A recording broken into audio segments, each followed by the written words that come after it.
మీరు చూస్తున్నారు S8 news. నమస్తే, వెల్కమ్ టు S8 న్యూస్. ముందుగా హెడ్లైన్స్. ఫ్లోరిడాలో ప్రమాదానికి గురైన 5 వ్యక్తులతో ప్రయాణిస్తున్న జెట్ విమానం, 2 సజీవ దహనం.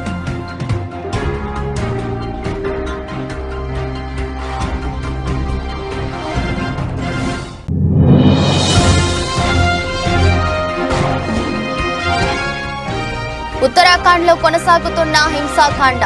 ఇప్పటి వరకు ఈ హింసాకాండలో 6 మృతి.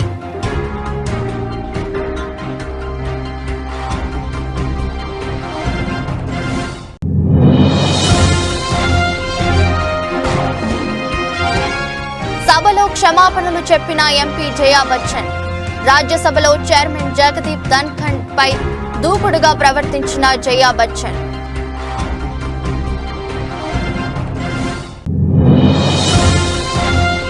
ఆన్లైన్ ద్వారా మేడారం సమ్మక్క సారలక్కలకు నిలువెత్తు బంగారం సమర్పించే కార్యక్రమాన్ని సీఎం రేవంత్ రెడ్డి. హాజరైన మంత్రులు కొండా సురేఖ, సీతక్క, పొన్నం ప్రభాకర్, పొంగులేటి శ్రీనివాస్ రెడ్డి.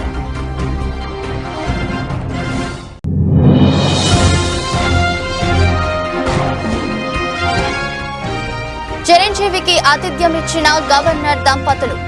పద్మ విభూషణ్ అందుకోబోతున్న నేపథ్యంలో అభినందనలు తెలిపిన తమిళసై సౌందరరాజన్.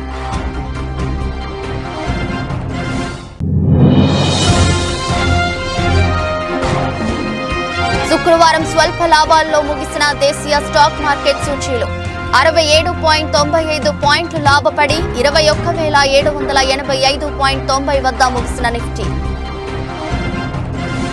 5 వ్యక్తులతో ప్రయాణిస్తున్న జెట్ విమానం ప్రమాదానికి గురైంది. విమానంలో డ్యూయల్ ఇంజిన్ ఫెయిల్ అవ్వడంతో ఈ జెట్ హైవేపై క్రాస్ అయింది. దాంతో విమానంలో భారీగా మంటలు చెలరేగాయి. 3 వ్యక్తులు గాయాలతో బయటపడగా 2 సజీవ దహనమయ్యారు. ఈ ఘటన ఫ్లోరిడాలోని నఫ్లీస్ విమానాశ్రయం సమీపంలో జరిగింది. సమాచారం అందుకున్న పోలీసులు ఘటనా స్థలానికి చేరుకొని సహాయక చర్యలు చేపట్టారు. That's a fairly big plane, actually. It is. It's a decent-sized plane. It's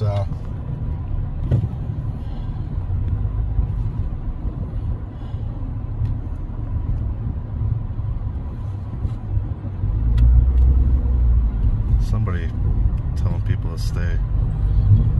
Oh man, jeez.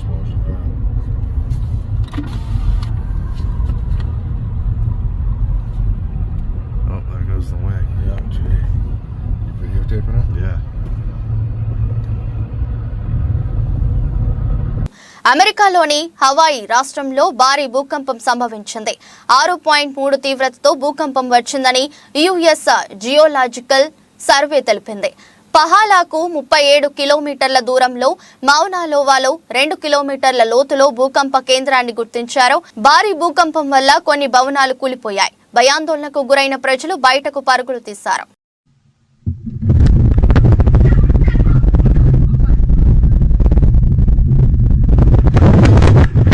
ఉత్తరాఖండ్లో హింసాకాండ కొనసాగుతుంది. హల్దానీలో హైకోర్టు అక్రమ కట్టడంగా నిర్ధారించిన మదర్సా కూల్చివేత సందర్భంగా చెలరేగిన హింస విధ్వంసం సృష్టిస్తుంది. ఇప్పటి వరకు ఈ హింసాకాండలో 6 చనిపోగా 100కు పైగా పోలీసులు గాయపడ్డారు. పక్కా ప్రణాళికతోనే అల్లరి మూకలు ఘర్షణలు సృష్టించాయని అధికారులు తెలిపారు. ఈ మేరకు నైనిటాల్ జిల్లాల్లో స్కూలు, కాలేజీలు, ఇంటర్నెట్ సేవలను నిలిపివేశారు.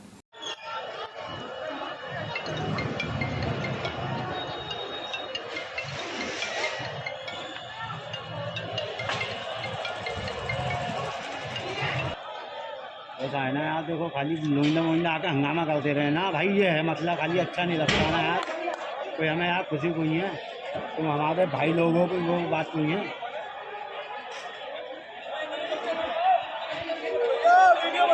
సమాజ్వాదీ పార్టీ రాజ్యసభ ఎంపీ జయా బచ్చన్ శుక్రవారం తన వీడ్కోలు ప్రసంగంలో క్షమాపణలు చెప్పి అందరినీ ఆశ్చర్యపరిచారు. ఇటీవల పార్లమెంటు బడ్జెట్ సమావేశాల సందర్భంగా జయా బచ్చన్ రాజ్యసభలో చైర్మన్ జగదీప్ ధన్ఖడ్ పై దూకుడుగా ప్రవర్తించారు.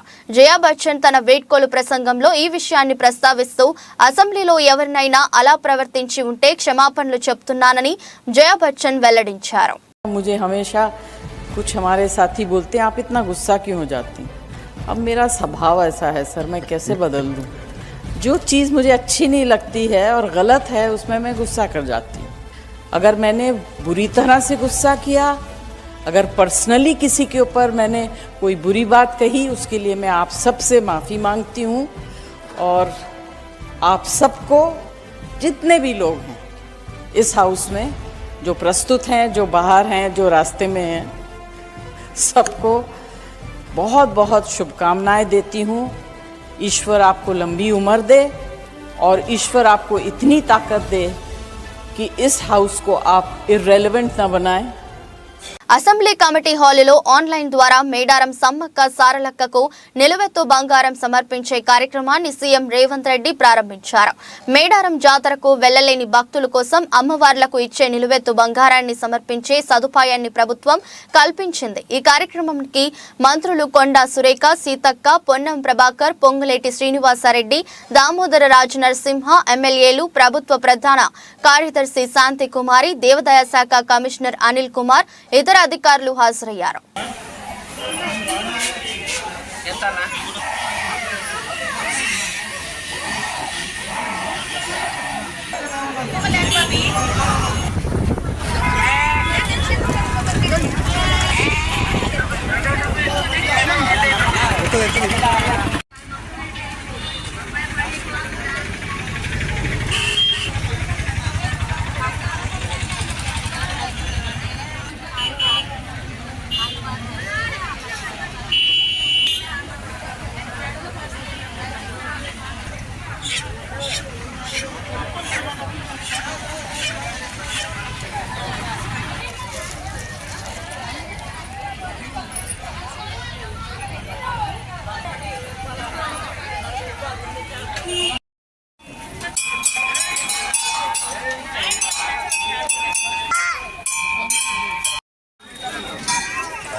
పెద్దపల్లి జిల్లా ఓదెల మండలం కొలనూరు రైల్వే గేటు వద్ద కాంగ్రెస్ పార్టీ నాయకుడు పెద్దపల్లి మార్కెట్ కమిటీ మాజీ చైర్మన్ గుండేటి ఐలయ్య యాదవ్ ఆధ్వర్యంలో స్వీట్ల పంపిణీ చేశారు. అనంతరం మాట్లాడుతూ తెలుగు బిడ్డ ఉమ్మడి కరీంనగర్ జిల్లాకు చెందిన భారత మాజీ ప్రధాని పివి నరసింహారావుకు భారతరత్న రావడం పట్ల హర్షం వ్యక్తం చేశారు.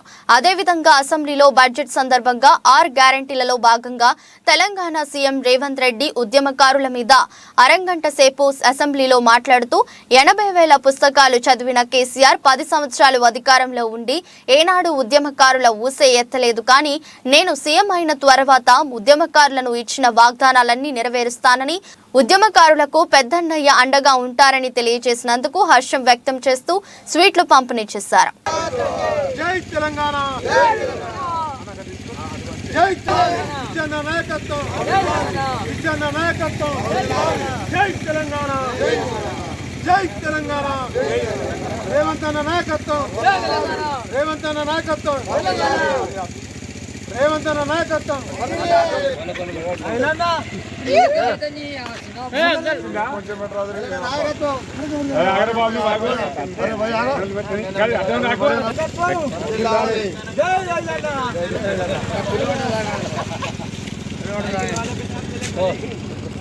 కావాలి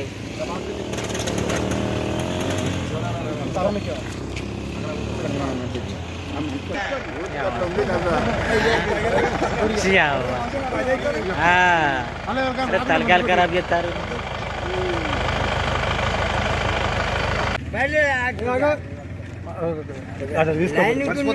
కొల్లూరు రైల్వే గేట్ దగ్గర కాంగ్రెస్ పార్టీ ఆధ్వర్యంలో స్వీట్ల పంపిణీ చేయడం జరిగింది.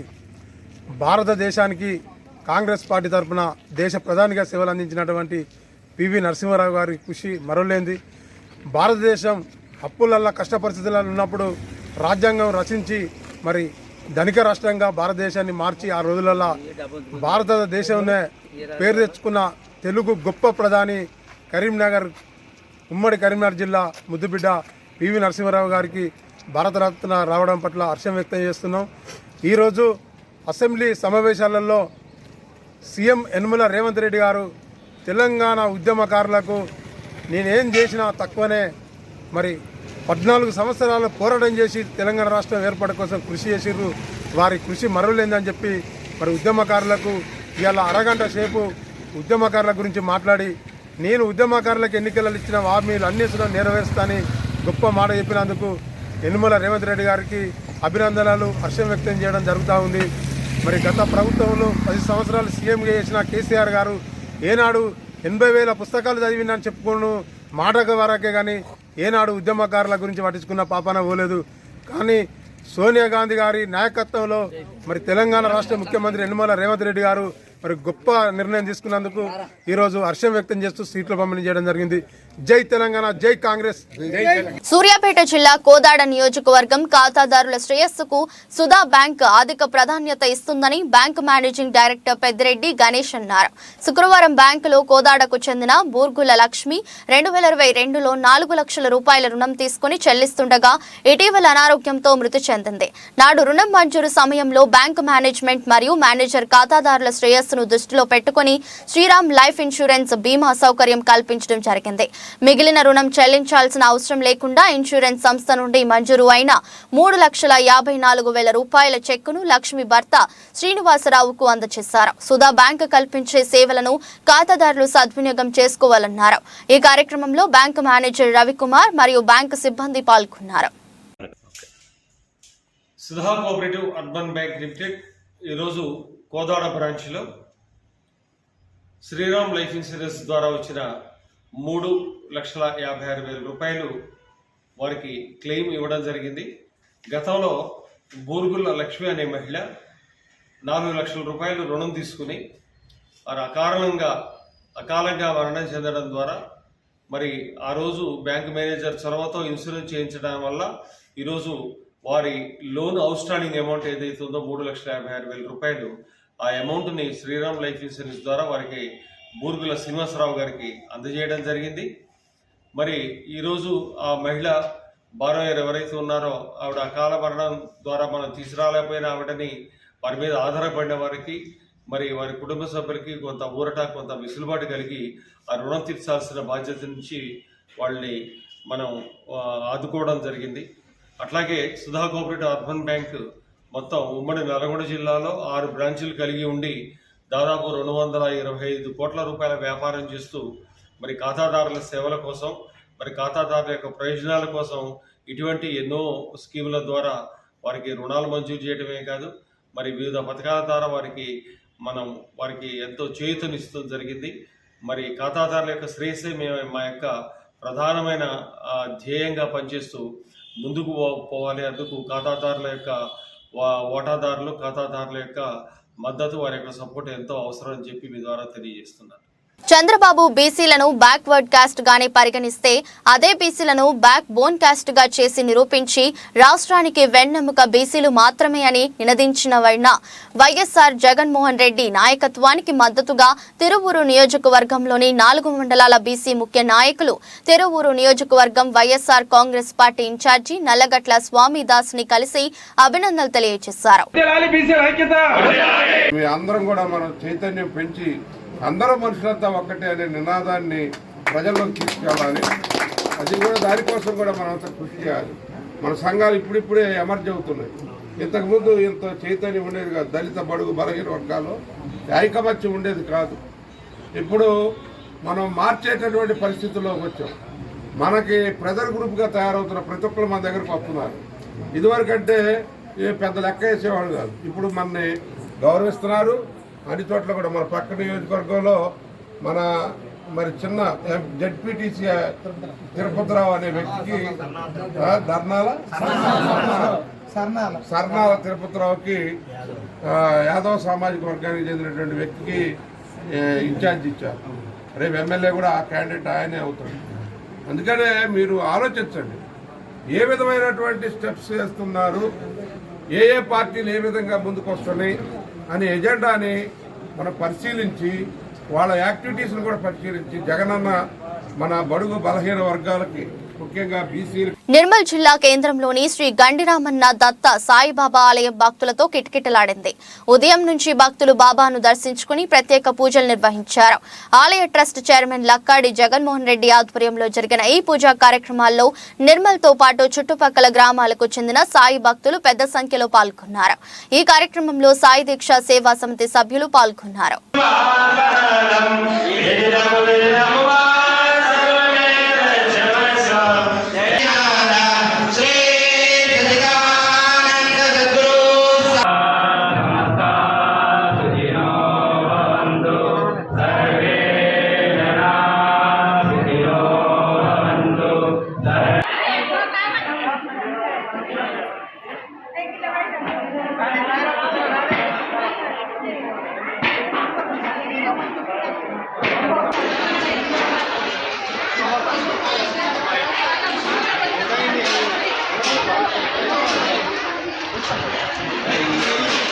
అంకిత భావంతో పనిచేసే ప్రజల మన్ననలను పొందడం గొప్ప విషయమని పోలవరం ఎస్ఐ ఎస్ఎస్ఎస్ పవన్ కుమార్ అన్నారు.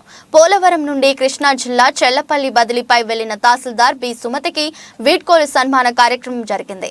ఈ సందర్భంగా ఆయన మాట్లాడుతూ పోలవరం తహసీల్దార్ బి సుమతి 3.5 ఏళ్ల పాటు అత్యుత్తమ సేవలు అందించి అందరి అభిమానాలు పొందారు అన్నారు. 2021, 22, 23 వరదలలో రింగుబండ్ పటిష్ట కరోనా సంక్షోభంలో కూడా పోలవరం మండల విశేష సేవలు అందించారని, ఇంతటి మంచి మనసు వ్యక్తిత్వం ఉన్న తహసీల్దార్ తమ మండలం నుండి వెళ్లిపోవడం పోలవరం ప్రజలకు ఇష్టం లేదని, బదిలీలో భాగంగా ఇలాంటివి తప్పవని ఆయన అన్నారు. తహసీల్దార్ బి సుమతి మాట్లాడుతూ తమ విధి నిర్వహణలో సహాయ సహకారాలు అందించిన పోలవరం మండల ప్రజా ప్రతినిధులకు, సిబ్బందికి, ప్రజలకు ఆమె కృతజ్ఞతలు తెలిపారు. అనంతరం తహసీల్దార్ బి సుమతి దంపతులకు సన్మానం చేశారు. ఈ కార్యక్రమంలో డిప్యూటీ తహసీల్దార్ ప్రసాద్, విఆర్ఓలు, విఆర్ఏలు, రెవెన్యూ సిబ్బంది, సెక్రటరీ రాజారావు తదితరులు పాల్గొన్నారు. సందర్భం వచ్చిన మేడం గారికి ఫోన్ చేసి ఒక డౌట్ వచ్చినా, ఒక పనున్నా టైం చూసుకునేవాడిని కాదు అసలు. ఎందుకంటే ఆహ్వానాన్ని మన్నించి వచ్చినందుకు వారికి, అలాగే ఆ సార్ కూడా హృదయపూర్వక ధన్యవాదాలు తెలుపుకుంటూ, మరి ఈ ఫంక్షన్ ఏర్పాటు విషయంలో కనుక మాతో పాటు మాకంటే ఎక్కువగా విలేకరుల గురించి అయితే ఒక విషయం చెప్తాను నేను. మాకంటే ఎక్కువగా విలేకరులు అందరూ కూడా వచ్చి, సార్ మేడం గారికి ఎప్పుడు ఫంక్షన్ పెడుతున్నారు, ఎప్పుడు ఏంటి, ఏ క్షణంలో వచ్చినప్పుడు కూడా మాకు చెప్పండి అని వాళ్ళందరూ కూడా చాలా అభిమానంతో వచ్చి రోజు కూడా వచ్చి అడిగేవారు నన్ను. మరి వాళ్ళకి మా ఆఫీస్ తరఫున మేము వాళ్ళకి ధన్యవాదాలు తెలుపుకుంటూ, మరి ఈ రోజున మరి ఈ సార్కి, ఈ మేడం గారికి చెప్పేది ఏంటంటే, మనందరికీ తెలిసిన విషయమే, ఎక్కడ ఏ విషయంలో ఏ రేంజ్లో ఉన్నప్పుడు కూడా కొంతమంది విదేశీయులు యాత్రకు వచ్చి ఆ యొక్క రాజ్యం యొక్క పరిస్థితిని గ్రంథాల రూపంలో రాసేవారు. అలాగే మనకి ఎక్కువ ఉన్నటువంటి పరిస్థితులు ఇక్కడ ఎవరికి తెలుస్తాయండి? ఎక్కువ ప్రెస్ వారికే తెలుస్తాయి. అంటే వాళ్ళనే విదేశీ రచనలు చేసినటువంటి విదేశీయులతో పోల్చామంటే వాళ్ళ యొక్క జ్ఞానం అనేది ఇక్కడ. ఎందుకంటే ప్రతి విషయం కూడా రేపు పొద్దున్న మనకి ఇందులోకి రావాలంటే ఎవరు రాయాలండి? ఏదైనా విషయం జరిగిందంటే ప్రెస్ వాళ్ళే. కాబట్టి వాళ్ళందరితో కూడా ఎవరైనా వ్యతిరేకంగా ఏ విధమైనటువంటి భావాలని వ్యక్తీకరించకుండా వాళ్ళందరూ కూడా జాగ్రత్తగా మెయింటైన్ చేసుకుంటూ ఈ యొక్క ఆమె యొక్క విధులను ఎంత సక్రమంగా నిర్వహించారు అనే విషయాన్ని అన్న తెలియజేశారు. అలాగే లేడీ విఆర్ఎస్ నుంచి చందర్లపాడు మండలం కోనాయిపాలెం గ్రామంలో చంద్రబాబు నాయుడు గారి అక్రమ అరెస్టుతో గుండెపోటుతో మృతి చెందిన వనపర్తి మల్లికార్జునరావు గారి కుటుంబ సభ్యులను మాజీ శాసనసభ్యురాలు శ్రీమతి తంగిరాల సౌమ్యతో కలిసి శ్రీమతి నారా భువనేశ్వరి పరామర్శించారు. వేలాదిగా జనం తరలివచ్చి నారా భువనేశ్వరికి ఘన స్వాగతం పలికారు. మల్లికార్జునరావు గారి చిత్రపటానికి నారా భువనేశ్వరి పూలమాల వేసి నివాళులర్పించారు. తెలుగుదేశం పార్టీ నుంచి 3 లక్షల రూపాయల ఆర్థిక సాయం చెక్కును వారి భార్య కస్తూరికి అందజేశారు. ఈ సందర్భంగా నారా భువనేశ్వరి మాట్లాడుతూ రాష్ట్రంలో చంద్రబాబు నాయుడు అక్రమ అరెస్టుతో మనస్తాపనతో మృతి చెందిన వారిలో ఇప్పటి వరకు 60 కుటుంబాలను పరామర్శించారు. ఇంకా 160 కుటుంబాలను పరామర్శించి ఆదుకోవాలి. చంద్రబాబు నాయుడు గారు జైల్లో ఉన్నప్పుడు తెలుగుదేశం కుటుంబ సభ్యులందరినీ పరామర్శించి ధైర్యం చెప్పాలని నాతో అన్నారు. తెలుగుదేశం బిడ్డలే ఆయనకి ముఖ్యం. తర్వాత ఇప్పటి వరకు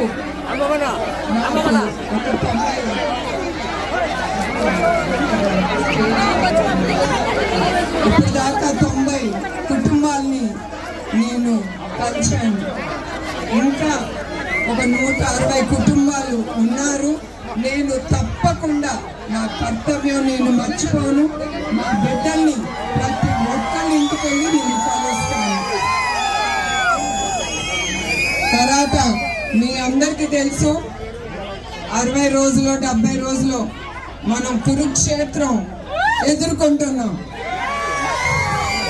అది తప్పకుండా మనమే గెలుస్తాం. జై తెలుగుదేశం, జై అమరావతి. అందరికీ కృతజ్ఞతలు, నా ధన్యవాదాలు, నమస్కారం అండి. అర్థమవుతుంది మీ ఆవేశం, మీ ఆవేదన.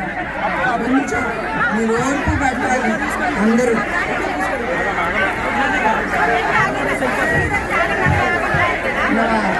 అక్క చెల్లెళ్ళకి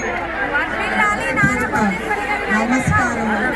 మీరు ఇంతసేపు నా కోసం మీరు ఉన్నందుకు నాకు చాలా సంతోషంగా ఉంది. అదిను మీ అందరికీ తెలుసు, ఈ నిజం గెలవాలి అనేది నేను ఎందుకు తీసుకున్నాను. చంద్రబాబు నాయుడు గారిని తప్పు కేసులు పెట్టి ఆయన 53 రోజులు జైల్లో పెట్టారు. కానీ ఆయన జైల్లో ఉన్నా కూడా. కృష్ణా జిల్లా మచిలీపట్నంలో శనివారం చిట్టిపాలెం గ్రామంలో ఇరు వర్గాల మధ్య ఉద్రిక్తత పరిస్థితి నెలకొంది.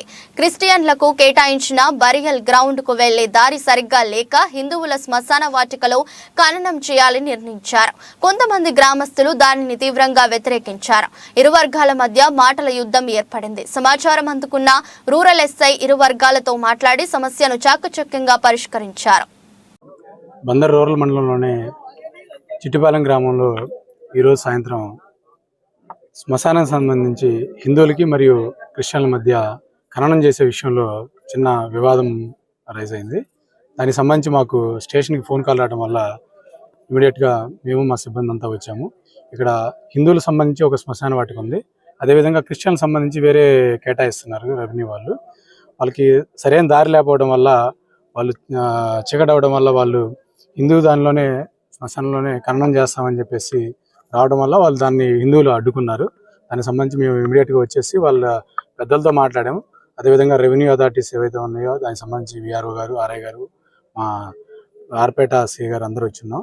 పెద్దలతో మాట్లాడి తాత్కాలికంగా సమస్యను పరిష్కరించాం.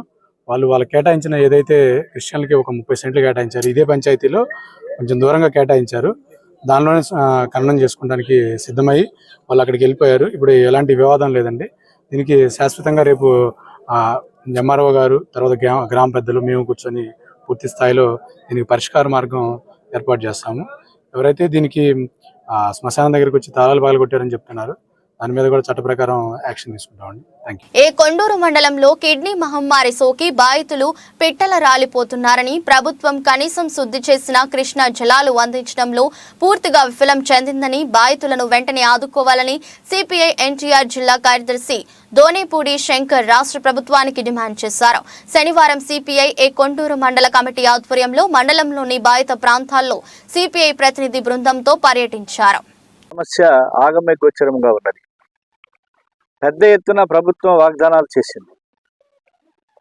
ఆ వాగ్దానాల మేరకు డయాలసిస్ సెంటర్ను ప్రారంభిస్తామని చెప్పారు, ప్రారంభించారు. అలాగే ట్యాంకులలో ప్రభుత్వం ద్వారా, ప్రభుత్వ శాఖల ద్వారా 21 గ్రామ పంచాయతీలకి, అలాగే శివారు ప్రాంతమైనటువంటి తండా ప్రాంతాలకి మంచినీటిని సరఫరా చేస్తామని చెప్పారు, రక్షిత మంచినీటి సరఫరాలు. కానీ వేసవికాలం రాకముందే, వేసవి రాకముందే అప్పుడే నీటి ఎద్దడి ప్రారంభమైంది. గత 10 రోజుల నుంచి కూడా తండా ప్రాంతాల్లో కానీ, గ్రామాల్లో కానీ ఎక్కడ కూడా మంచినీటి సరఫరా, తాగునీటి సరఫరా సప్లై కావడం సరిగ్గా జరగటం లేదు. కాబట్టి ఈ సందర్భంగా మేము డిమాండ్ చేసేటువంటిది, ఇవాళ ప్రభుత్వం ఏం చేస్తున్నది, ఎమ్మెల్యే ఏం చేస్తున్నాడు, ఇవాళ 38 కోట్ల రూపాయలు మంజూరు చేసి తక్షణమే 21 గ్రామాలకి, అలాగే శివారు ప్రాంతాలకి పైప్ లైన్ల నిర్మాణం చేసి యుద్ధ ప్రాతిపదికన మంత్రిని సరఫరా చేస్తామని చెప్పారు. ఓ వైద్యుడు తన వృత్తి ధర్మాన్ని మరిచి ఏకంగా ఆసుపత్రిలోనే ప్రీ వెడ్డింగ్ షూట్ ఏర్పాటు చేశాడు. ఈ ఘటన కర్ణాటకలోని చిత్రదుర్గ జిల్లాలోని ఆసుపత్రిలో జరిగింది. భరంసాగర్ ఏరియాలోని ప్రభుత్వ ఆసుపత్రిలో కాంట్రాక్ట్ వైద్యుడిగా పనిచేస్తున్న ఓ డాక్టర్ ఆపరేషన్ గదిని ప్రీ వెడ్డింగ్ షూట్ కు వేదికగా ఎంచుకున్నాడు. దీనికి సంబంధించిన వీడియో నెట్టింట వైరల్ అయింది. దీన్ని తీవ్రంగా పరిగణించిన ప్రభుత్వం ఆ వైద్యుడిని విధుల నుంచి తొలగించింది.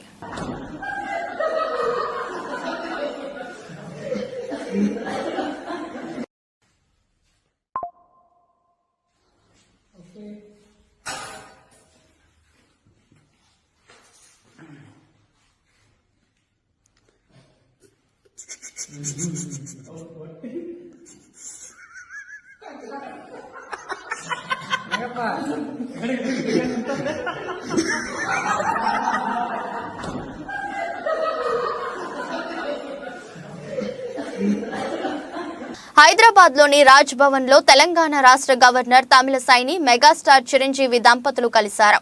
ఈ సందర్భంగా పద్మవిభూషణ్ పురస్కారం పొందిన మెగాస్టార్ చిరంజీవిని గవర్నర్ తమిళసై దంపతులు అభినందించారు.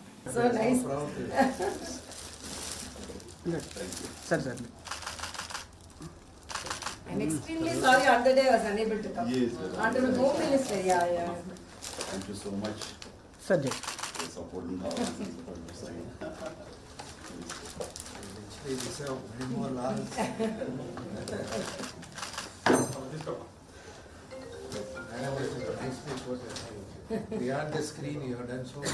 Yeah, that was my work, and that was really very much picked up because on screen everyone can do. Beyond the screen, your service is highly appreciable. That is very great. Nice of them working about cinema industry workers. Right from the beginning, madam is to. He was giving idea. This is Subramania.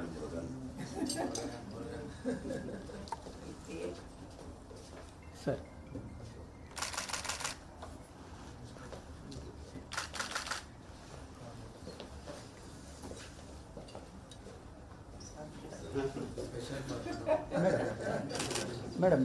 Madam ఒక్కసారి ఇక్కడ చూడండి.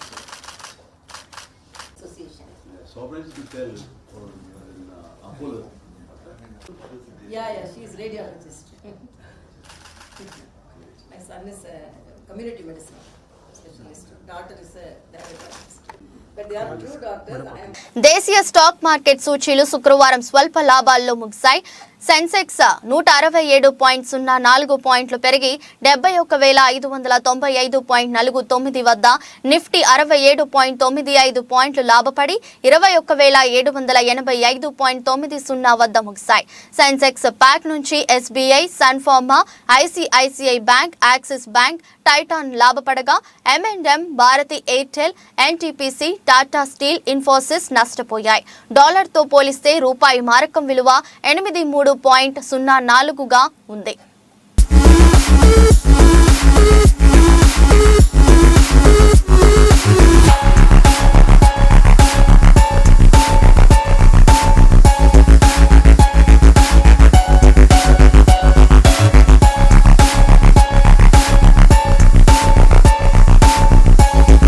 వార్తలు ముగించే ముందు మరోసారి headlines. ఫ్లోరిడాలో ప్రమాదానికి గురైన 5 వ్యక్తులతో ప్రయాణిస్తున్న జెట్ విమానం, 2 సజీవ దహనం.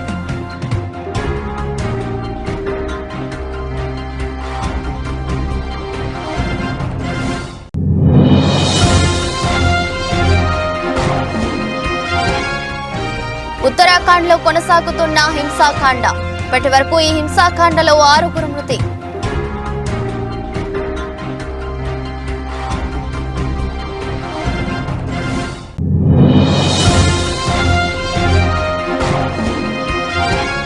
సభలో క్షమాపణలు చెప్పిన ఎంపీ జయా బచ్చన్, రాజ్యసభలో చైర్మన్ జగదీప్ ధన్ఖడ్ పై దూకుడుగా ప్రవర్తించిన జయా బచ్చన్.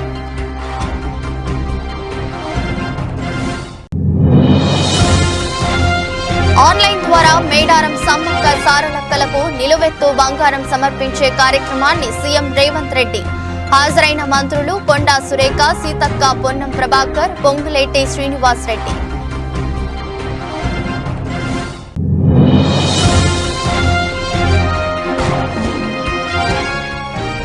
చిరంజీవికి ఆతిథ్యం ఇచ్చిన గవర్నర్ దంపతులు పద్మ విభూషణ్ అందుకోబోతున్న నేపథ్యంలో అభినందనలు తెలిపిన తమిళసై సౌందరరాజన్.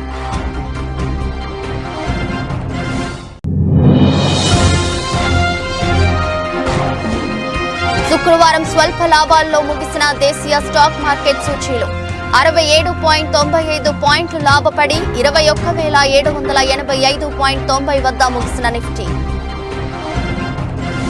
ఇది రోజు బులెటిన్. మరో బులెటిన్లో మళ్ళీ కలుద్దాం. అంతవరకు సెలవు. నమస్కారం.